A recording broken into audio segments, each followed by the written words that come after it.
Why was the file open on her screen? 17 seconds. That was all it lasted. 17 seconds that should have been impossible inside America's most secure intelligence facility. Long enough to glimpse the names of 37 CIA operatives stationed across Eastern Europe. Long enough to condemn them if the wrong eyes had been watching. But the alarms never sounded. The cameras never blinked. The system didn't even notice. Only she did. Morgan, to everyone inside Fort Lawrence, she was no one special.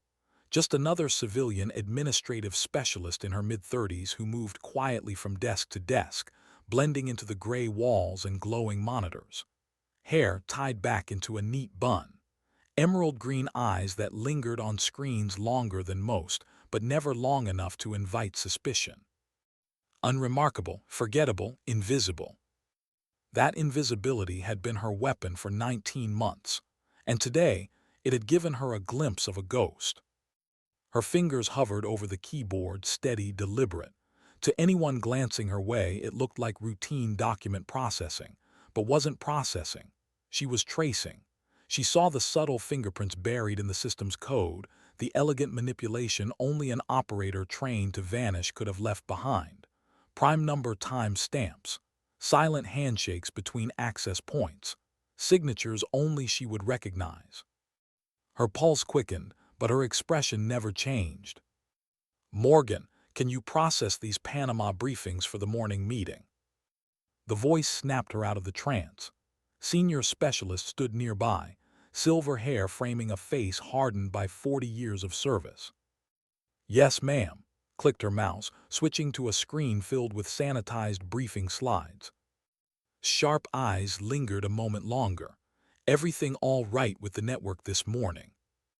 "Yes, ma'am, just clearing some cache files." The lie slid out smoothly, almost too smoothly, nodded and moved on. The persona held, the cover held for now. But's mind spun. She knew exactly what she had seen. The breach wasn't random. The Eastern Europe files weren't just files, they were the beating heart of Fort Lawrence. They carried details about NATO coordination, covert informants, and black site extractions.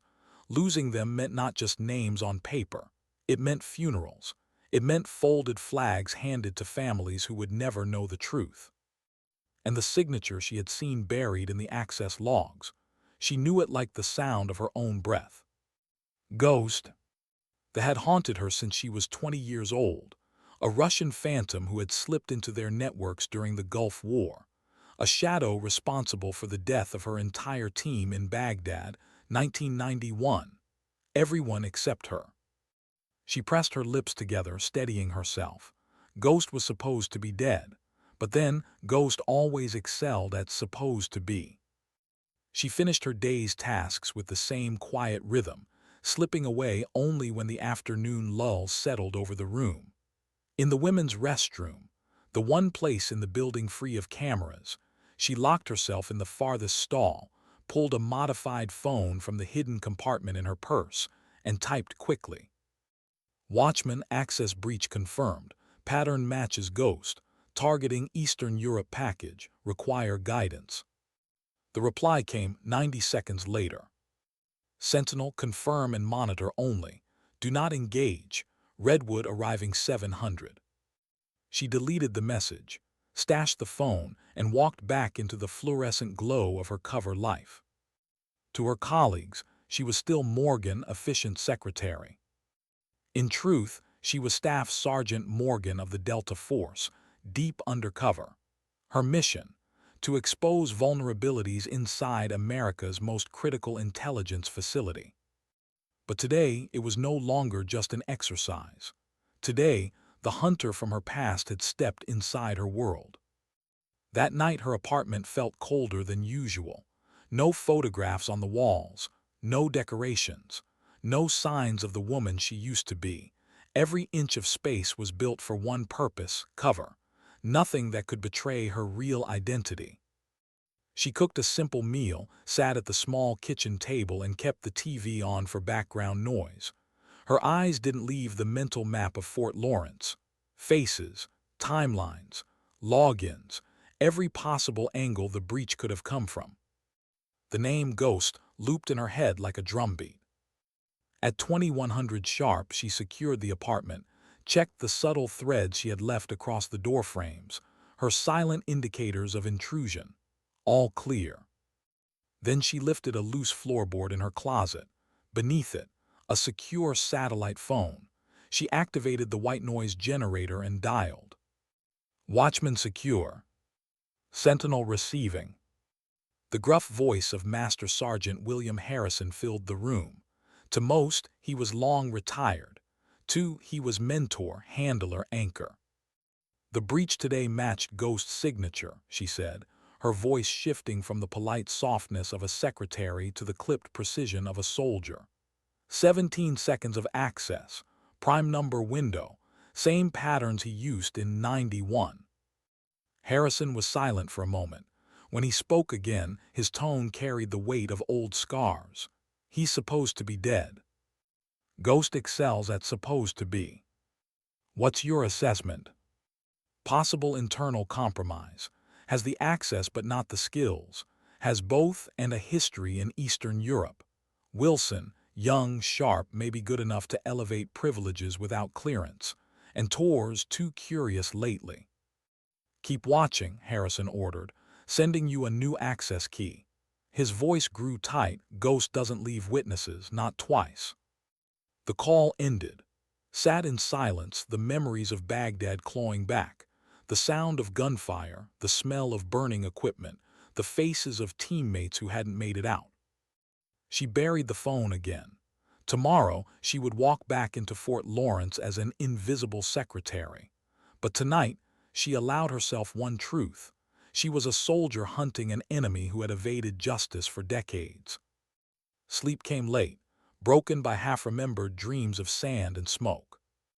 The next morning, she parked in the same space she always did, walked through the same gates, smiled the same forgettable smile.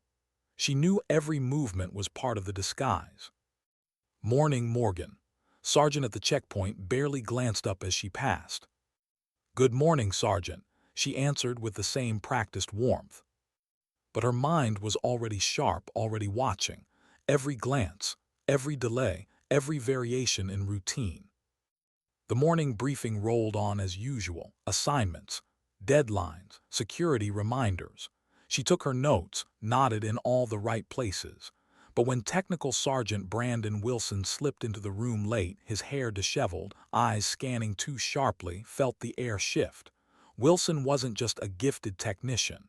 He was dangerous because he noticed. And he was noticing her. By midday, she had set her trap. A document inside the Eastern Europe package, harmless on the surface but marked with invisible tags. A canary trap. If Ghost touched it, she'd know. She ate lunch alone in the cafeteria, eyes quietly tracking the room, with Westbrook, Wilson by himself, Tor's absent. Something was changing. She could feel it. When she returned, Wilson appeared at her workstation, his voice pitched low. "Interesting queries you were running this morning." Feigned confusion. "Excuse me." "The cache clearing, that's not what you were doing." His eyes studied her, calculating. "You were in the security logs. Alpha 7 clearance required." For a split second, the cover wavered. Then she leaned back, playing the role of an overwhelmed admin. "If I access something beyond my clearance, it must have been linked to files. You should ask her." Wilson's expression revealed nothing. "Interesting." He didn't move, didn't blink. Then, almost casually, "Perhaps we'll discuss it later, Morgan." Before she could respond, the loudspeaker cut through. "Attention all personnel. Mandatory security briefing. Conference room Alpha, 15 minutes." Wilson gave her one last look before walking away. Inside the briefing room, Colonel James Westbrook stood at the front. His voice was grave. "We have reason to believe Fort Lawrence's classified networks may have been compromised." A murmur swept the room, kept her face still but her heart raced. As Westbrook spoke of lockdowns and heightened security, her mind looped back to the canary trap she had planted. And when she checked later, her suspicion was confirmed. The file had been accessed. For exactly 13 seconds. Another prime number, another ghost. She pressed her hands flat against the desk to keep them steady. The hunt had begun. Why had the alarms gone off now, after staying silent for Ghost's breach? That was the question burning in his mind, as the conference room emptied and nervous chatter rippled through Fort Lawrence.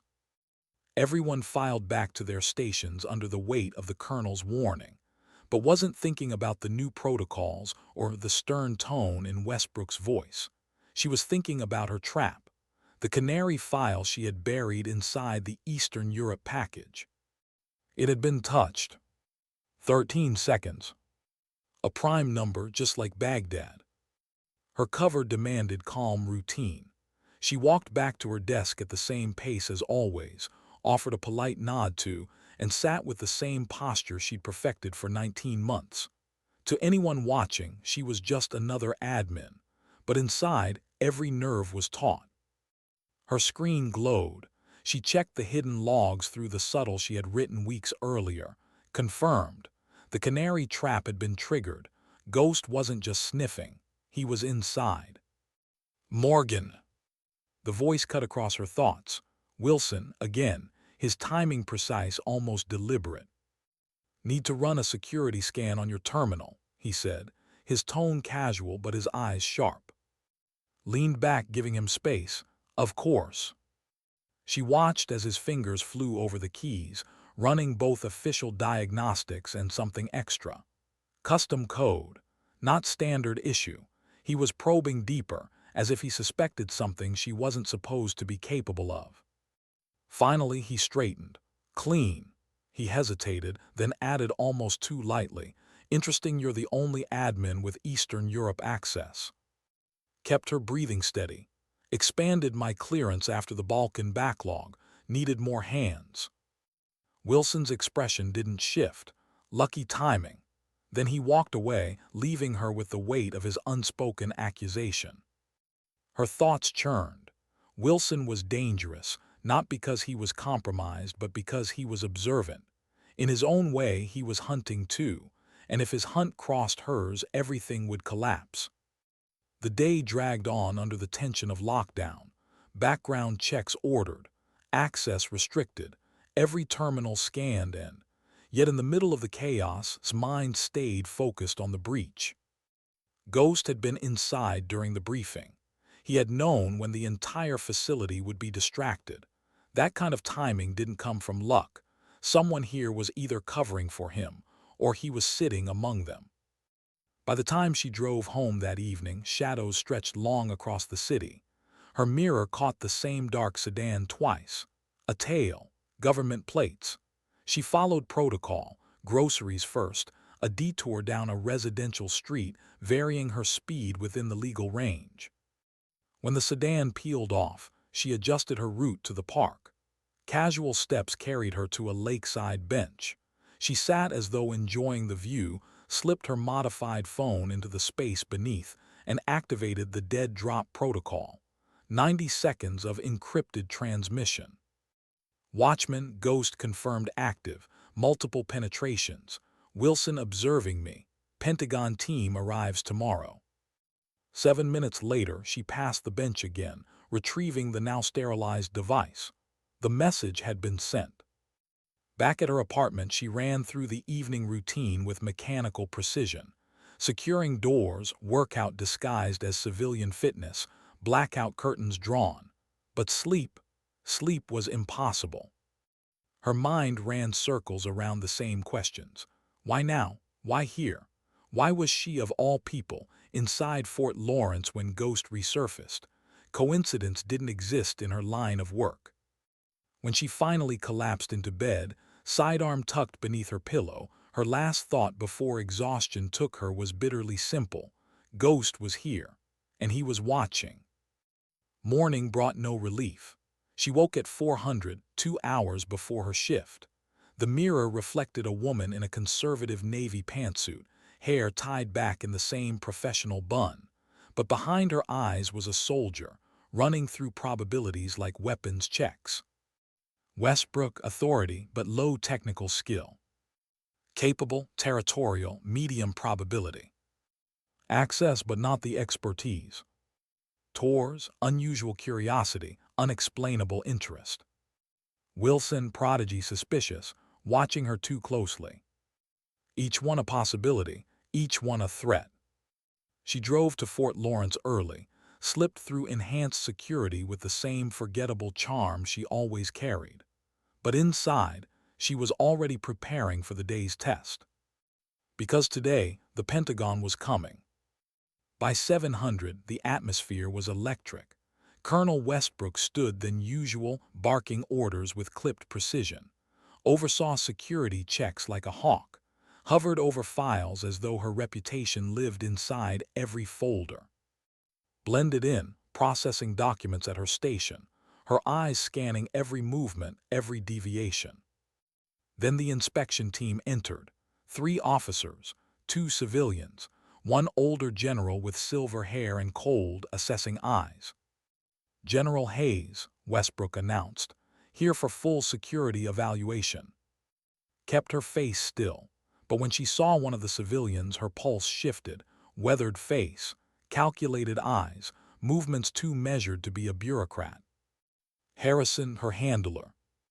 He walked straight to her desk, his demeanor perfectly detached. Walk me through your document processing protocols. She did, every word rehearsed from prep, but as he leaned in over the files, he spoke so quietly only she could hear. Ghost is targeting operation, high-value asset in Minsk, find the leak. She didn't flinch, didn't react, just kept demonstrating, but inside her chest tightened.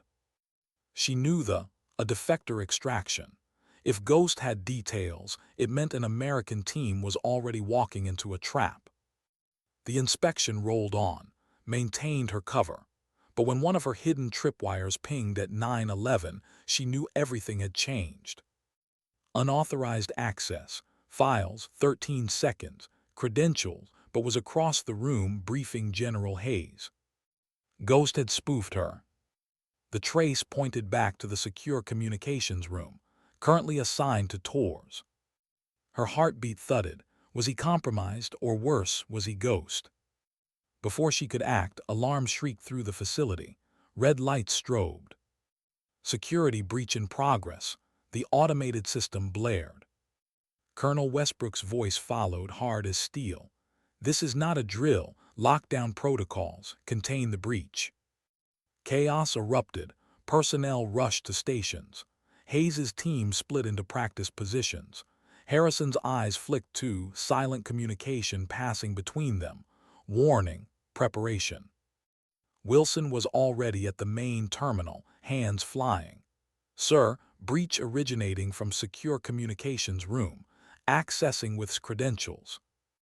Barked orders, security converging. Seconds later, breach contained, but data compromised, files. The room fell into a taut silence. General Hayes stepped forward, his presence cutting through the noise. This facility is now under Pentagon command. No one enters, no one leaves. Security verification begins immediately. Stayed at her desk, her expression one of professional concern. Inside, she was calculating at breakneck speed. Ghost had the files. The extraction was already endangered. If she didn't act, people in Minsk would die. Then Westbrook's voice hit the air again. We have a level 1 situation. Special operations documentation protocols required. Who here has the training? The silence was suffocating.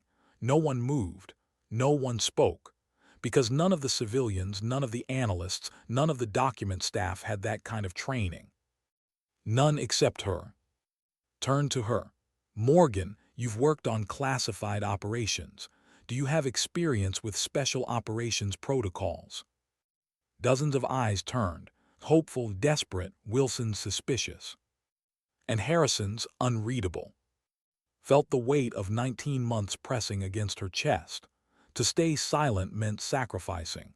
To speak meant destroying her cover, shattering everything she had built.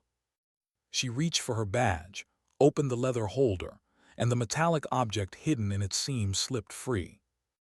The small tab clattered to the polished floor, the sound echoing in the frozen room. Green and black, Delta IV, Special Forces.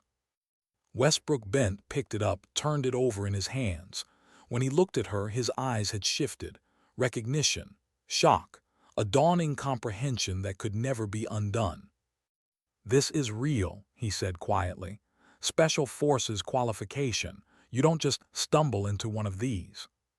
Straightened, the meek secretary vanished, shoulders squared, voice firm. "I am Staff Sergeant Morgan, Delta Force, assigned to a classified assessment mission. And yes, Colonel, I can help." The silence broke into murmurs, jaw hung open, face twisted between disbelief and calculation. Wilson, he just nodded once, suspicion confirmed. And Harrison finally allowed the faintest flicker of approval to reach his eyes. 19 months of invisibility, shattered in a single metallic confession. How long had they been staring at her? Could feel the weight of every gaze in the room pressing against her skin. For 19 months, she had been invisible. Now she was the center of gravity, the woman no one knew but everyone suddenly depended on. Colonel Westbrook's eyes narrowed as he studied her, the Delta Force tab still heavy in his hand. 19 months. You've been inside my facility, under my command, without my knowledge. His voice carried none of the deference of her cover identity. "Not without authorization, sir.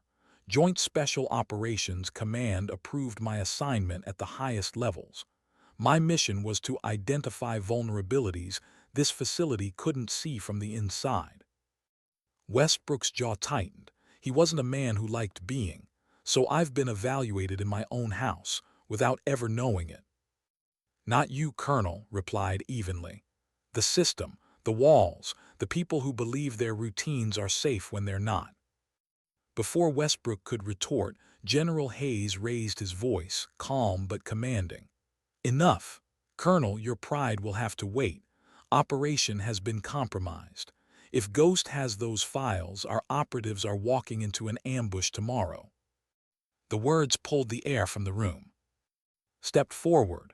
Give me access to the secure communications network. I can implement containment protocols, disinformation layers, enough to make the data Ghost stole unreliable." Westbrook studied her, weighing resentment against duty. It lasted only seconds. "You'll have it. But when this is over, Sergeant, you and I are going to have a very long conversation." "Yes, sir." Harrison's voice followed, low and steady. "Ghost is not just after. If he's compromised your authentication protocols, the infection could spread across multiple facilities. Containment has to begin here." Nodded, she knew what had to come next. "I'll need Wilson with me. He's sharp, maybe too sharp, but I can use his skills." Wilson raised his eyebrows, caught off guard by the blunt praise. "And here I thought you didn't like me snooping." "You're still snooping," said, her tone clipped, almost dry. "Now you're going to do it for the right reason." A faint smirk touched his lips. For the first time, there was respect in his eyes. The room divided into motion. Secured tours for questioning, coordinated document lockdowns. Hayes and Westbrook prepared to brief the Pentagon team. Harrison shadowed, silent, watchful, making sure no detail slipped. And she walked with Wilson to the secure communications center, her shoulders squared, her secret finally laid bare. No more invisibility. No more pretending. Now only the mission. The comms room was a vault of steel and silence. Terminals lined the walls, each linked to field operatives scattered across the globe. Approached the central console with the confidence of someone who had touched this kind of system before, though never here, never under this identity. Wilson pulled up the logs. "Here, the breach came through this terminal, Taurus logins, credentials." Leaned over his shoulder, scanning the patterns. 13 seconds, precise extraction, prime numbers again, Ghost. "You talk about him like he's a legend," Wilson muttered. His eyes didn't leave the screen. "He is." She typed rapidly, fingers sure, movements efficient. Wilson stopped what he was doing to watch. That's not in any manual I've seen. It's not in your manuals, confirmed. Special operations protocols, developed for when compromise is already in play. Disinformation layers. Exactly. We can't erase what he took, but we can make him doubt it. If he believes the files are poisoned, he hesitates, and hesitation gives us time. Wilson nodded slowly, his voice softened, almost admiring. You're good. She didn't look at him. I had to be. Baghdad, 1991. Ghost killed my entire team. I survived, and I swore I'd never be outplayed again. For a moment, silence hung between them, broken only by the hum of servers. Wilson returned to his console, his pace quickening to match hers. They worked in tandem, two shadows weaving defense out of deception. Minutes stretched, commands fired, the team's secure channel blinked to life. Foxhound receiving, authentication required. His voice sharpened. Crimson Protocol, repeat Crimson Protocol. A pause, then the voice on the other end hardened. Acknowledged, switching to contingency. Wilson leaned in. They're live. They're alive, corrected, for now. She transmitted alternate extraction routes, scattered timetables, new surveillance triggers designed to catch Ghost's hand before it touched them again. Every keystroke carried a weight she didn't allow herself to feel. Behind her, the door opened. Westbrook entered, their faces drawn tight. Tors asked without turning. Alive, answered, but unconscious in his apartment. Medical team confirms heavy sedation. Ghost was using his identity without his awareness. Exhaled through her nose, consistent with his. Credentials, Westbrook demanded. Same pattern, Wilson said, spoofed during a briefing. Ghost is cycling through legitimate profiles. Which means, added, he's deeper than you realize. This isn't a surface breach. He's compromised the authentication architecture itself. Westbrook froze. That's not possible. Those systems are isolated. Not anymore, replied flatly. Someone gave him physical access. He's been inside your house for weeks. The silence that followed was heavier than gunfire. Find the vector, Westbrook ordered. Wilson dove back into the logs. Lines of code scrolled like rivers of hidden language. Then here, 3 days ago, 3:17 hours, maintenance protocol initiated, Terminal 17. Who authorized it? Lieutenant Jackson, Wilson said, but he's on leave. Which means authorization was forged, concluded. Ghost used a junior analyst as his mule, perfect target, enough access to open the door, not enough experience to notice the trap. His radio crackled. Collins, Specialist Aaron Collins, junior tech, 8 months on station. He was on duty at Terminal 17. Where is he? Checked in this morning, said grimly. No record since. Westbrook's voice was sharp. Find him now. Was already moving toward the door. I'm going with the team. Westbrook hesitated, then grudgingly go. The lower levels of Fort Lawrence smelled of metal and dust, corridors lined with equipment storage rooms. Footsteps were silent, sidearm heavy in her hand. The comm in her ear crackled with updates, teams sweeping sectors one by one. Sector 7, technical storage. She slipped through the checkpoint, unmanned wrong. Her instincts tightened. She raised her weapon and moved low, eyes scanning every corner. The third room, Collins. He was slumped beside an open cabinet, unconscious, a thin puncture wound in his neck. Alive but drugged. Medical emergency, she whispered into the comm. Sector 7, Room 3, Collins found. Foreign hardware installed in comm routing system. Before the acknowledgement came back, she heard it. A soft movement in the adjacent room. She pivoted, weapon raised, freeze. A figure stepped into the doorway, hands visible, calm. Easy Morgan, Tors. Her aim didn't waver. Authentication code. He blinked, hesitated. November Echo 72 Alpha. Her finger tightened. Wrong. Today's sequence is Tango Victor 49 Charlie. The pause stretched. Then Torres smiled. The change was subtle but unmistakable. His voice shifted, the faint trace of an Eastern European accent bleeding through. Very good, Sergeant Morgan. Watchman, wasn't it? Your handler trained you well. Her stomach turned cold. The man in front of her was Torres. It was Ghost. Her voice was steel. Hands on your head, step away from the doorway. He did as told, moving with a predator's casual grace. You've hunted me a long time, since Baghdad. I knew it was you the moment you arrived. Her breath caught, but she didn't show it. Where's the real Torres? Indisposed, don't worry. He won't remember a thing. Ghost's smile was razor-thin. You should be proud. You lasted longer than the rest. Most people never even see me coming. Security footsteps thundered in the hall. Steam bursting in, weapons drawn. On the ground. Ghost with a mocking calm, letting the restraints close around his wrists, but his eyes never left. Until next time, Sergeant Morgan. The words slid into her like a blade.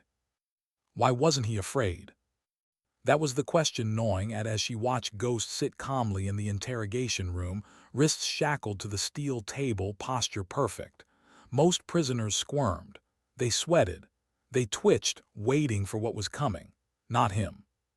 He looked like a man attending a business meeting. Patient, composed, even polite. The restraints might as well have been jewelry.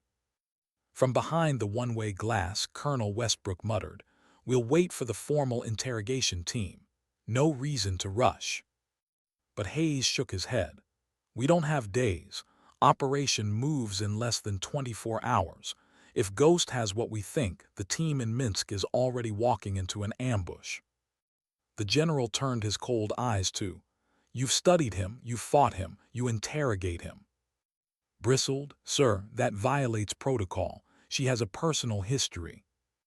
"That's exactly why," Hayes interrupted.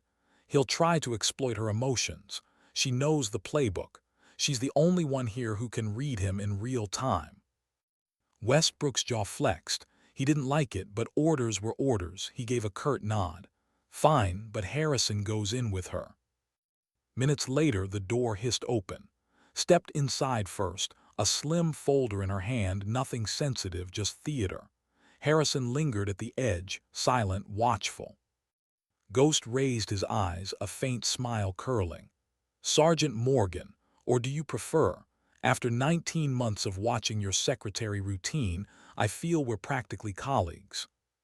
She sat across from him, movements precise, calm. "When did you begin your penetration of Fort Lawrence?" No rapport building, no small talk, straight to the point. His smile deepened. No gentle approach, no warm-up questions, just straight for the jugular. Interesting choice. "Answer the question." He leaned forward slightly, eyes gleaming with professional amusement. 4 months ago, digital infiltration through compromised maintenance credentials. Physical access came later. Torres was convenient. His face didn't shift. Inside, she cataloged the details. Truthful, likely. But Ghost never gave without taking something back. Why Torres? Financial pressure, gambling debts, easy to exploit. A little chemical encouragement and he became the perfect shell. He believes his blackouts are stress. He'll never know the truth. Harrison's jaw tightened at the wall, kept her tone level. "And Collins?" Ghost shrugged. "Young, hungry, believed I was a contractor. He opened the door and I walked through. Every fortress has a servant's entrance. You just have to know which one to knock on." The way he said her name made her skin crawl. Like they were peers, equals. He wanted that illusion. "Your objective," she pressed. His eyes sparkled. "Now we approach the heart of it. You're your asset in Minsk. You really think that's my prize? No, that's the decoy. While you scramble to protect one operation, I spread through your entire authentication system. 17 facilities, dozens of operations. The crown jewels of your intelligence network gift-wrapped. Her fingers tightened on the folder, though she kept her voice even. "You're bluffing." He chuckled. Did you know about Operation Kingfisher, Cerberus? 3 active extractions in the former Soviet bloc, already compromised. Harrison leaned forward but lifted her hand slightly, silencing him. She studied Ghost's face, his cadence, the rhythm of his words. He was good, very good, mixing truth and lie so finely you couldn't separate one from the other. "Impressive research," she said flatly. "Public records chatter pieced together. You know how to dress it up." A flicker of something, admiration, amusement, crossed his face. "Well played. Most interrogators either confirm by reaction or deny too quickly. You sidestep. You've grown since Baghdad." Her pulse skipped, but she didn't flinch. "Baghdad, why that team?" He tilted his head, considering. "Operational necessity. Your team was monitoring Iraqi signals relevant to Russian interests. It wasn't personal." His throat burned, but her tone stayed cold. "You killed 7 people." He smiled faintly. "Collateral damage, necessary in our profession." She leaned closer, voice ablade. "The difference between us, Ghost, is that I remember their names." For the first time his composure wavered, a fraction, a tiny tightening of the eyes. But then the mask returned, smooth, immaculate. "And that, Sergeant, is why you will always be weaker than me. You carry ghosts, I use them." The silence stretched, thick with tension. Harrison shifted slightly but didn't look away. She had what she needed: confirmation of method, partial admission of objective, and a glimpse of his psychology. She stood abruptly, the chair scraping back. "That's enough for now." Ghost leaned back, smiling again. "Until next time, and there will be a next time." She left the room, her hand steady though her chest was on fire. The door sealed behind her. Westbrook pounced immediately. "Well, he's mixing truth with manipulation," said crisply. "Yes, he penetrated authentication. Yes, he used Tors and Collins. But his claims about multiple operations, bluff. He's seeding paranoia, trying to stretch us thin." Harrison nodded. "Classic psychological warfare. Make us chase shadows so we miss the real leak." Hayes folded his arms. "But he's right about one thing. If our authentication is poisoned, every operation linked to Fort Lawrence is at risk. We need containment now." Westbrook looked at, eyes hard but resigned. "You lead it. Wilson assists, secures personnel. We have less than 18 hours." For a moment hesitated, not from doubt but from the weight of it. She had spent 19 months hiding. Now, in less than 24 hours, she had to stop a man who had haunted her entire career and save operatives halfway across the world. She straightened. "Yes, sir." The command center buzzed with controlled chaos. Wilson was already knee-deep in logs, barking orders to his security teams, pale but determined as she processed the aftermath of her own stolen credentials. Slid into position beside Wilson. He didn't look up. "Containment protocols, which ones?" "The ones you don't know," she replied, already typing. Lines of code bloomed across the screen. Layers of deception, false data trails, silent tripwires buried so deep Ghost would choke before he touched them. Wilson's voice was low, steady. "You're really Delta." She didn't answer, she didn't need to. As the minutes ticked by, the tension inside the room thickened. Every beep, every blinking light carried the weight of lives in the field. His mind was razor-sharp, but her chest tightened with each passing second. She wasn't just fighting Ghost anymore. She was fighting the clock. And Ghost knew it. Back in his cell, he sat perfectly still, lips curling into a faint smile. He had given them pieces of the truth, just enough to pull them deeper. But the real play, that was still unfolding. Because wasn't the true target. And Morgan, soldier, hunter, survivor, was about to discover just how wide the trap had been set. Why was the system still bleeding? That was the thought pounding in its mind as she stared at the console, the scrolling lines of code mocking her efforts. She had patched the entry points. She had buried tripwires deep in the network, layered deception on deception. But the breach indicators kept pulsing red, faint but insistent. Ghost was still inside.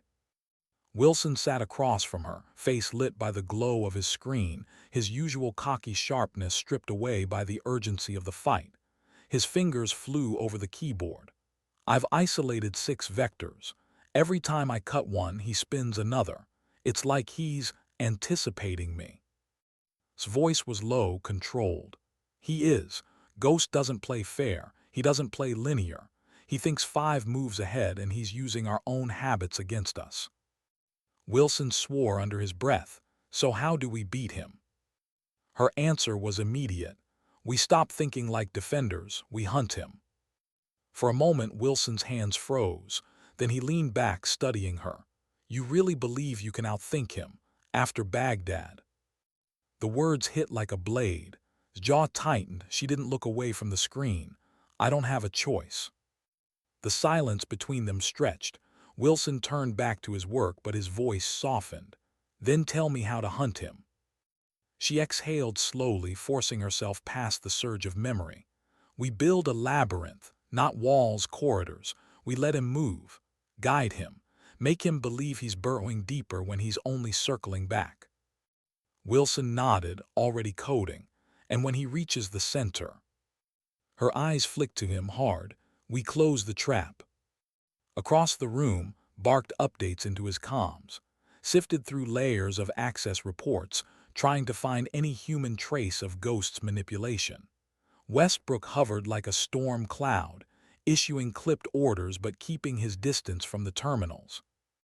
And in the corner, Harrison watched, not with doubt, not with mistrust, but with the kind of silent appraisal only a handler gives his operative, measuring her resolve, measuring whether the ghosts of Baghdad would steady her or break her. The minutes dragged, sweat slicked Wilson's temples. Breathing was slow, methodical, every keystroke precise. Then a ping. One of the false corridors she'd built lit up. Ghost had taken the bait. Wilson grinned grimly. He thinks he's in a live feed. He's pulling dummy data. Good, said. Feed him everything he wants. Let him gorge. For nearly 30 minutes they watched Ghost maneuver. To the untrained eye it would look like infiltration. Files, credentials escalated. But it was a rat running through a maze. Then the signal shifted. Ghost wasn't just moving forward anymore. He was branching, probing sideways, testing the walls. He knows, Wilson muttered. He knows we're guiding him. His heart thudded. Not yet, not fully, but he will. And then just as suddenly, the activity stopped.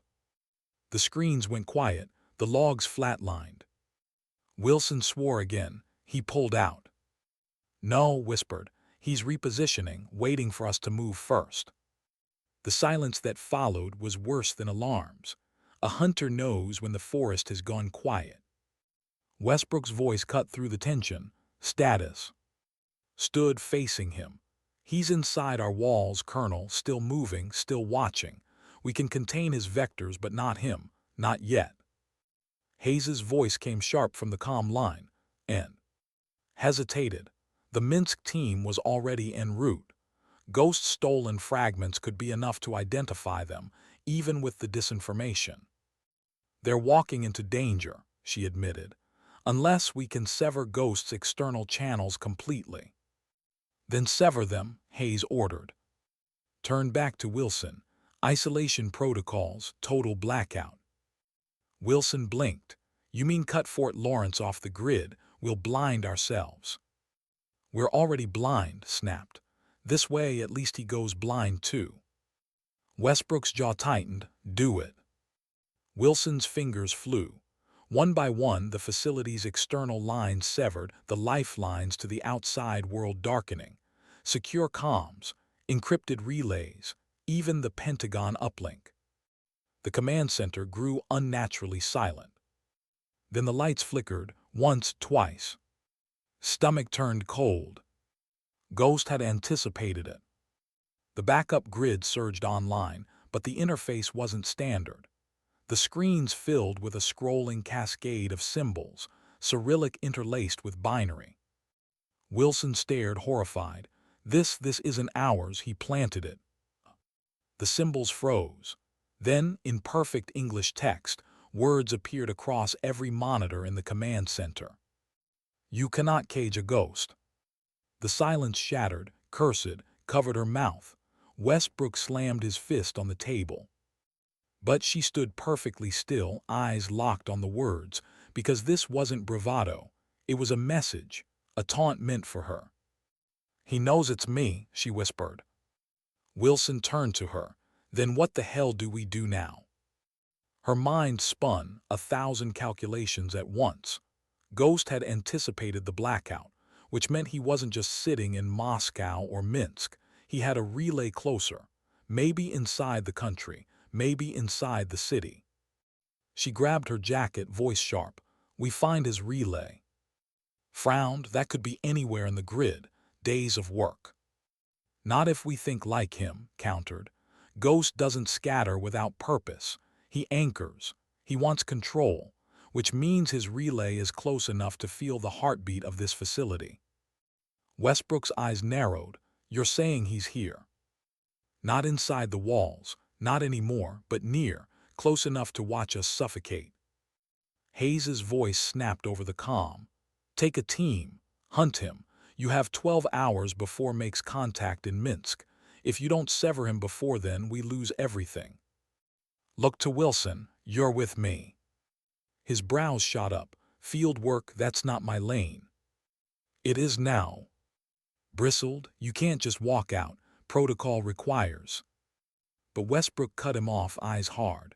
She can, and she will. You'll have your orders, she has hers. For the first time since her badge had fallen, felt something strange in Westbrook's voice. Not suspicion, not resentment, something closer to respect. She nodded once. We move now. The city at night was a web of lights and shadows. Drove, Wilson in the passenger seat, the silence between them heavy but alive with urgency. He clutched a portable rig, cables and antennas spilling from the bag like veins. Signal triangulation, he muttered. If Ghost is running a relay, we can track the frequency spikes. His eyes stayed on the road. Do it fast. Every minute he's watching us, he's adjusting Minsk. Block by block, they narrowed it down. The signal grew stronger, pulsing like a beacon hidden beneath the city's heartbeat. Finally, Wilson pointed. There, industrial sector, old switching station. Pulled the car into shadow. They stepped out, the air thick with the smell of rust and concrete.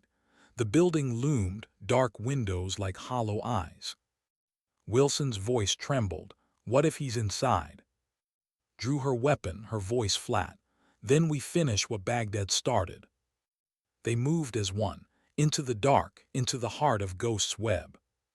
And as the station swallowed them, knew with bone-deep certainty, this wasn't the end of the hunt. It was only the beginning.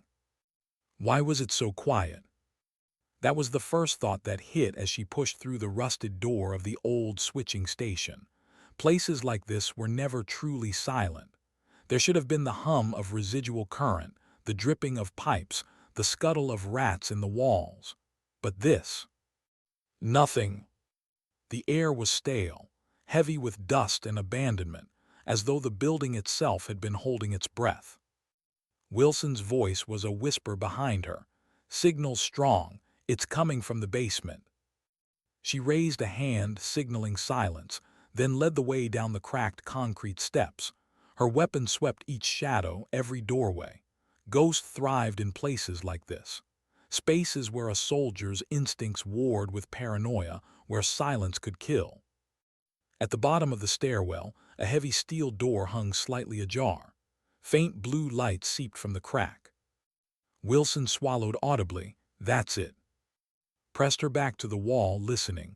Nothing, no footsteps, no breath, just the steady pulse of electronic life. She signaled again, then nudged the door open with her boot. The basement stretched out like a tomb.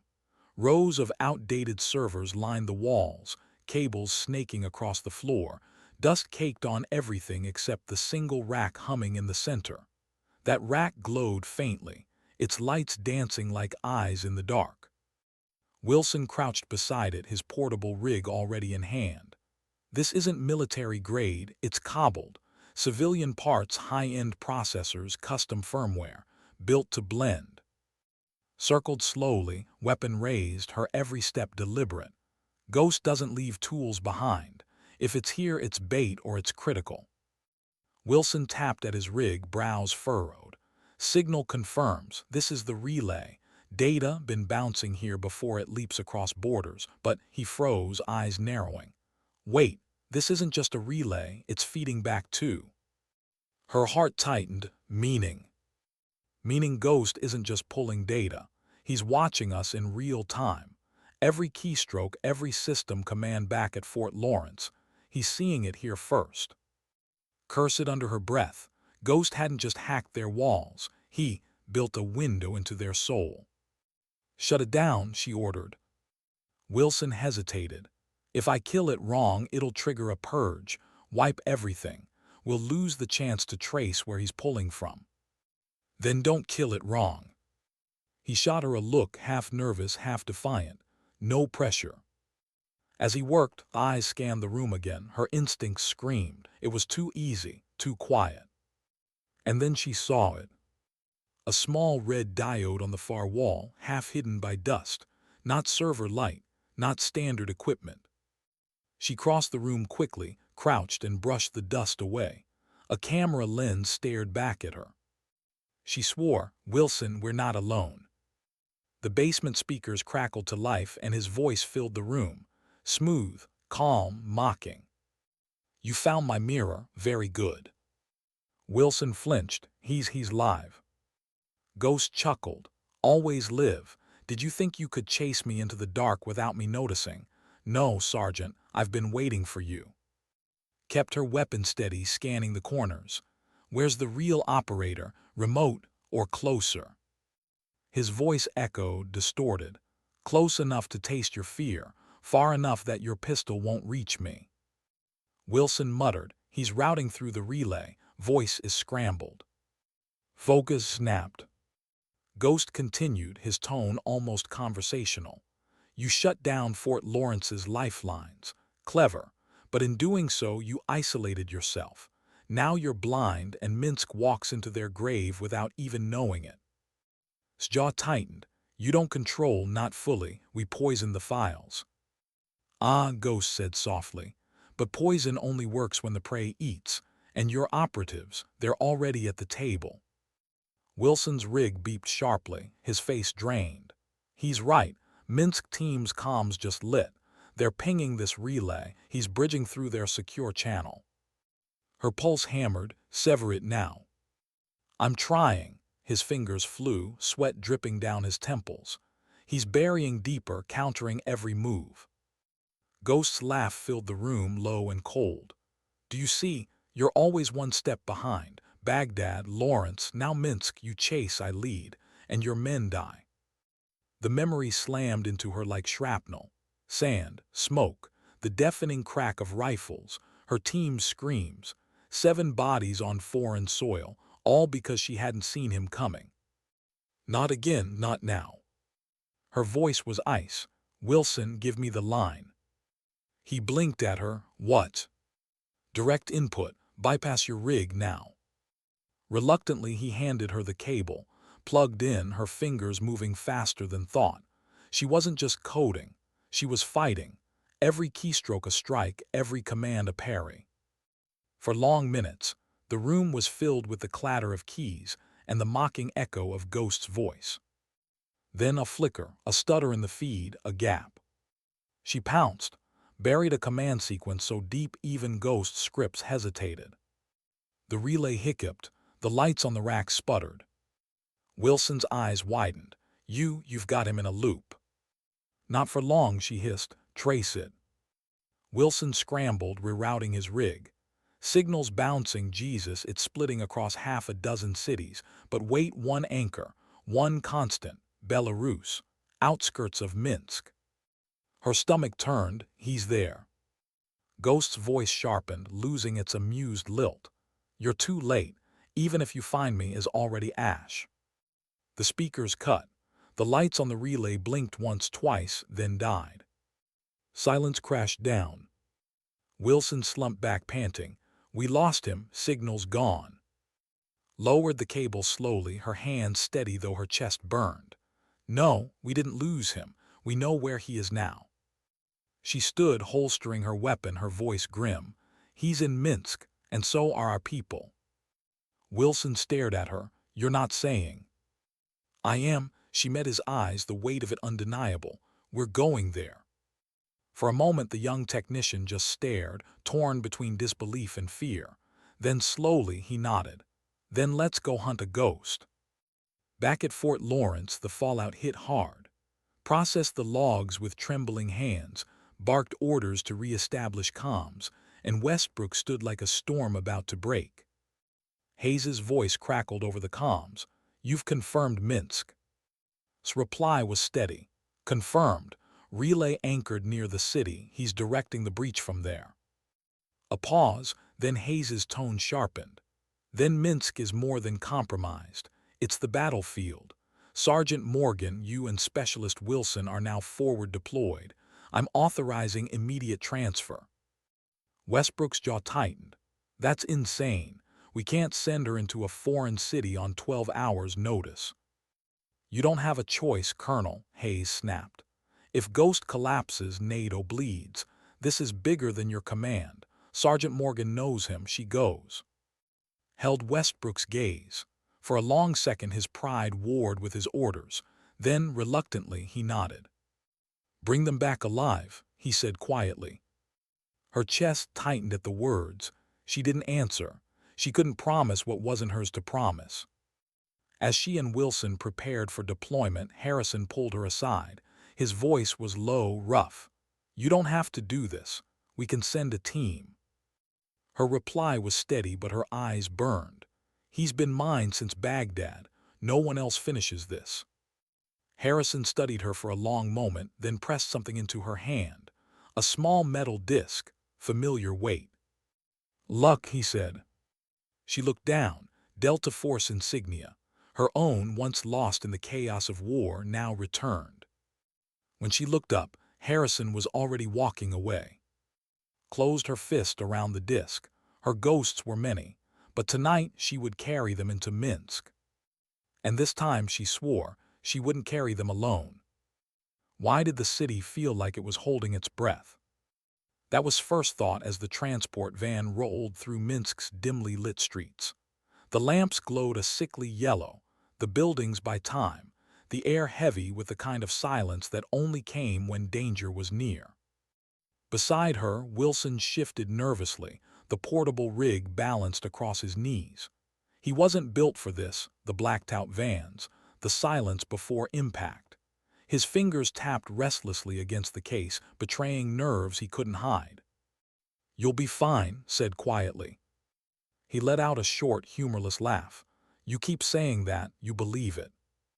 She didn't answer. Belief wasn't part of survival. The van slowed, headlights cutting across a crumbling industrial block. The driver's voice was low. Safe house, 2 blocks east. Team is staged there. You'll have 5 minutes before we rotate patrol. Nodded, understood. They stepped into the cold night, their breath visible in the dim glow. Wilson pulled his jacket, eyes darting across shadowed alleys. Steps were steady, deliberate, her hand brushing the grip of her concealed weapon with every stride. 2 blocks. Every window was a potential barrel.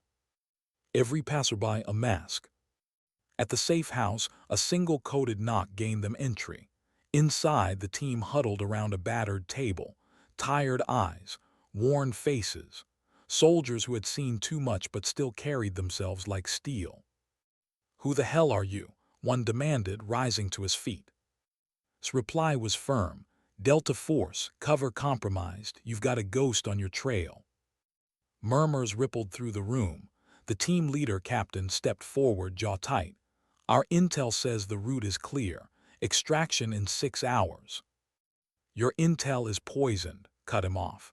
Ghost has been inside Fort Lawrence for months. He's steering you into a kill zone. His face darkened, disbelief warring with instinct. And we're just supposed to take your word. Wilson finally spoke, his voice tight.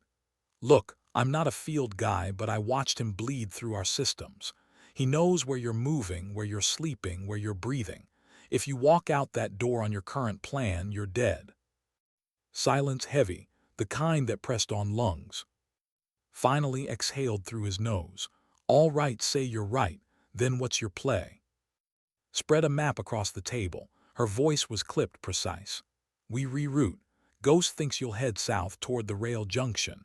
We pivot east. Narrow alleys, irregular grid. Harder for long-range teams to set up. Wilson will scramble comms to feed false location data. We move before dawn. Studied her weighing pride against survival. Then he nodded. Fine, you lead. For the next hours, the safe house pulsed with quiet urgency. Weapons checked. Ammunition counted. Wilson hunched over his rig, burying Ghost in a fog of false signals. Moved like a shadow, scanning exits, memorizing lines of sight, building a mental map of every threat before it arrived. But beneath it all, a drumbeat pounded in her chest. Ghost was here, not just digitally, physically, she could feel it. The way the city seemed to lean in, the way silence stretched too long between sounds. He was close, watching, waiting. At 400 they moved, 8 soldiers, 1 technician, 1 operative carrying Ghosts older than the mission. The streets were empty, slick with frost. Their breaths came in quiet puffs, boots muted against broken asphalt. Every corner felt like a throat tightening, every shadow a blade. 2 blocks east, 4 blocks north, alley to alley, ruin to ruin. Then movement. Froze, hand raised. The team halted instantly. A figure stood at the end of the alley, half shrouded in mist, still, waiting. Civilian, Wilson whispered. Stomach turned cold. No. The figure stepped forward slowly, not rushing, not hiding, a deliberate silhouette against the dim glow. Then another figure appeared, and another. Within seconds, half a dozen shapes emerged from the fog, armed, positioned, a net. Ambush hissed. Gunfire shattered the silence. Bullets sparked against walls, tearing through the night. The team dove for cover, returning fire with disciplined bursts. Shoved Wilson behind a rusted dumpster, her own weapon spitting fire into the dark. 2 shapes fell, but more moved in, their coordination too clean to be local thugs. These were professionals, Ghost's professionals. Her mind raced. He wouldn't show himself yet. He'd send pawns, bleed them, herd them. And then the radio in her ear crackled, a voice sliding through like smoke. Hello again. Her chest tightened. Ghost. His chuckle was low, smooth. I told you Minsk was the table, and here you are serving yourself up. She fired another burst, ducked low as rounds chewed the brick above her head. You're losing men. Expendable, he replied. Unlike you I'd prefer alive. Wilson's eyes widened, panic bleeding through, silenced him with a look. She moved low, sprinting to a better angle. 2 targets flanked, precise shots, down. But Ghost's voice followed, echoing in her calm. Do you ever wonder why you survived Baghdad? Why you and not them? Her hands didn't falter, but her stomach twisted. It wasn't accident, Ghost continued. I let you live, because even then I saw what you could become, and I wanted you to carry them with you, every mission, every night, their weight, their silence. She pressed her back to the wall, breath ragged. The sounds of combat thundered around her, but all she could hear was his voice, dragging her back into the sand and smoke of the past. Wilson's hand grabbed her arm. Don't listen to him, he's playing you. She shook him off, steadying her aim. Another burst, another body dropped. Baghdad was your beginning, Ghost whispered. Minsk will be your end. His reply was steel, not tonight. She broke cover, sprinting across open ground, her fire precise, cutting down another attacker. Steam, the alley erupting with disciplined return fire. Within minutes, the ambush thinned, bodies crumpling into silence. And then nothing. The fog hung heavy, the gunfire died, the alley reeked of cordite and blood. But Ghost's voice lingered, soft, satisfied. "Well done, you're sharper than before. But remember, pawns are meant to fall. Kings always wait." The calm cut. Silence pressed down, broken only by the team's ragged breathing. Wiped blood from his cheek. That was no random ambush. He knew we'd be here. Scanned the fog, weapon still raised. He knew because he's close, closer than we think. Wilson looked pale, shaken. "Then where do we go now?" She holstered her weapon slowly, her jaw set. "We finish the move, east. He wants us rattled, wants us to doubt. We don't give him that, we get out." Hesitated, then finally he nodded. The team gathered their wounded, reloaded, and pressed on through the maze of Minsk. But knew the truth. Tonight hadn't been the fight, tonight had been the warning. The real trap still waited. And Ghost was already there. Why did the streets feel like they were watching them? That was thought as dawn bled across Minsk, painting the buildings in a gray light that offered no warmth. Every window looked like an eye, every alley like a waiting throat. She could feel it. Ghost was here, close. The team moved in silence, their bodies heavy with fatigue, their eyes sharp from hours of tension. Wilson stayed close to her side, his portable rig strapped across his chest, face pale but set. He had stopped asking if he belonged here. Survival had replaced doubt. His voice was low. "Safe rendezvous is 6 blocks east. Extraction in 30 minutes. Scan the map, her gut tight. "That's where he'll strike. He wants you moving predictable." Frowned. "We change course again. We miss the window." "Better to miss a window than walk into a coffin," she said. The soldiers glanced at her, torn between chain of command and survival instinct. But Ghost had already proven her right once, gave a curt nod. "Lead us." They cut north, weaving through alleys, slipping past shuttered shops and crumbling factories. Every sound carried weight. A dog barking in the distance, glass crunching under boots, the faint hum of a tram miles away. Wilson's rig beeped softly. He froze. "He's near, signal spike strong." His chest tightened. "Where?" He pointed east, toward a derelict warehouse looming against the gray sky. Its windows were shattered, its doors chained but broken. The kind of place no one should notice, unless they wanted it noticed. "He's inside," she whispered. Swore under his breath. "Perfect kill box." "Exactly," said. "Which is why he expects us to walk away. But that relay ties him here. If we don't cut it now, he'll shadow you until you're dead." Her eyes met. "You want your men home, we end this here." The weight of the choice hung in the air. Finally gave a single grim nod. "Do it." The team fanned out, covering angles. Pushed the door first, weapon raised, Wilson tight behind her. Inside, the warehouse was a cathedral of shadows. Rusted machinery loomed like gravestones. Dust motes swirled in shafts of pale light. And in the center, a rack of servers, humming faintly, cables spilling across the floor like veins. Wilson whispered, "Same build as the relay. This is his anchor." His eyes swept the shadows. "Then he's here." Her words proved true. A slow clap echoed from the far side of the room, smooth, mocking. And then he stepped into the light. Ghost. No mask, no hood, just a man in his late 40s, hair streaked with gray, eyes cold as glass. His presence filled the room without effort, calm, collected, deadly. "Welcome," he said softly. "I was beginning to think you'd never come." Her weapon didn't waver, hands where I can see them. He smiled faintly. Still the soldier, still pretending rules matter in a war without rules. His men tightened their aim, but Ghost didn't flinch. His gaze stayed locked on. "You've chased me since Baghdad. You've carried those bodies on your back every day since.